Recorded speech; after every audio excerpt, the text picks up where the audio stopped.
এক মাস আগে স্ত্রীকে 3 তালাক দিছে, আজকে নাকি আবার বিয়ে করছে। স্ত্রীকে তালাক দিয়ে দিলে এই স্ত্রীকে আবার বিয়ে করতে পারবে 1 মাসের ভিতরে? কোরআনে ফয়সালা কি? কোরআনে ফয়সালা হলো ইয়াতারাব্বাসনা বিআনফুসিহিন্না সালাসাতা করো। যে মেয়েকে তালাক দেওয়া হয়েছে 3 পিরিয়ড মাসিক চলে, এই 3 মাস পর্যন্ত অপেক্ষা করবে। এরপরে ওই মেয়েকে অন্য স্বামীর সাথে বিয়ে পড়াইতে হবে। শুধু আগ্দ হলে হবে না, একসাথে থাকতেও হবে। হাত্তা তানকাহা যাওজান গায়রাহু, এগুলো সব কোরআনই ফয়সালা। আজকে মুসলমান কোরআন সুন্নাহ থেকে কত দূরে গেছে। ইসলামী বক্তা বলতেছে কত বড় জাহেল দেখেন। তালাক দিয়ে 1 মাসের ভিতরে কি করে ফেলছে, আবার বিয়ে করতেছে। আর এগুলা ভাইরাল হচ্ছে। এই কত বড় জাহালতে চলে। এগুলা কি বিয়ে না জিনা? ওই মেয়েকে 3 মাস পরে আরেকজনে বিয়ে করবে, তারপরে উনি তালাক দেবেন।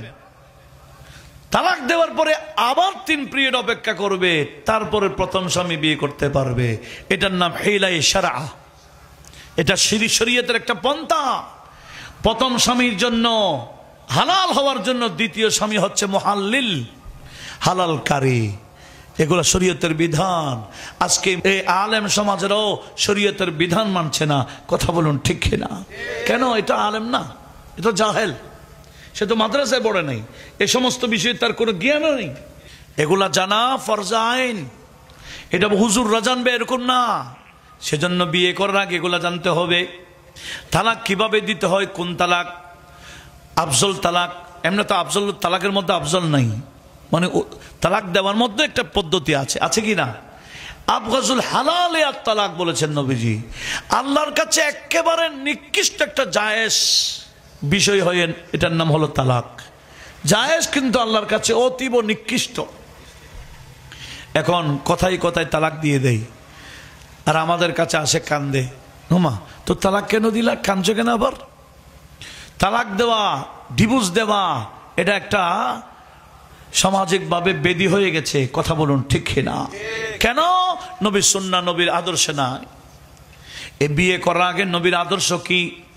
আমার নবীজি স্ত্রীদের সাথে কি আচরণ করেছেন, কোরআন সুন্নাহর আলোকে এদেরকে প্রশিক্ষণ দিতে হবে। আর স্ত্রীদের উচিত স্বামীর হক কি এগুলা জানা, স্বামীর অধিকার কি এগুলা নিয়ে চর্চা করা। এই জ্ঞান অর্জন করলে ওই স্ত্রী কখনো স্বামীর দিকে হাত বাড়াবে না, বড় আওয়াজে কথাও বলবে না। কথা বলুন ঠিক কিনা? ছেলে মেয়েদেরকে কিভাবে লালন পালন করবেন সেখানেও নবীজির একটা প্রশিক্ষণ আছে কিনা? আমার নবীর পক্ষ থেকে আমাদেরকে প্রশিক্ষণ দেওয়া হয়েছে। আমার নবীজি প্রশিক্ষণ দিয়েছেন, আমাদেরকে বললেন তোমরা বাচ্চাদেরকে প্রশিক্ষণ দিবা, বিশেষ করে আদিবু আওলাদাকুম বিসালাসাতি খাসাল, তোমরা বাচ্চাদেরকে 3টা বিষয়ে তালিম দাও। কয় বিষয়ে? 1 নম্বর বিহুব্বি নবিয়িকুম, তোমাদের নবীর মোহাব্বতের তালিম দাও বাচ্চাদেরকে। ওয়া আওলাদে নবিয়িকুম, তোমাদের নবীর আওলাদের মোহাব্বতের তালিম দাও। ওয়া কিরাআতিল কোরআন, কোরআন কিভাবে তেলাওয়াত করবে বিশুদ্ধভাবে, এটার প্রশিক্ষণ দিতে হবে বাচ্চাদেরকে।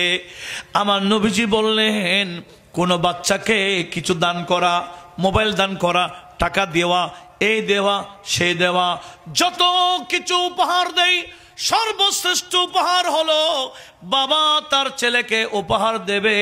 এটার নাম আদব। এটার নাম কি?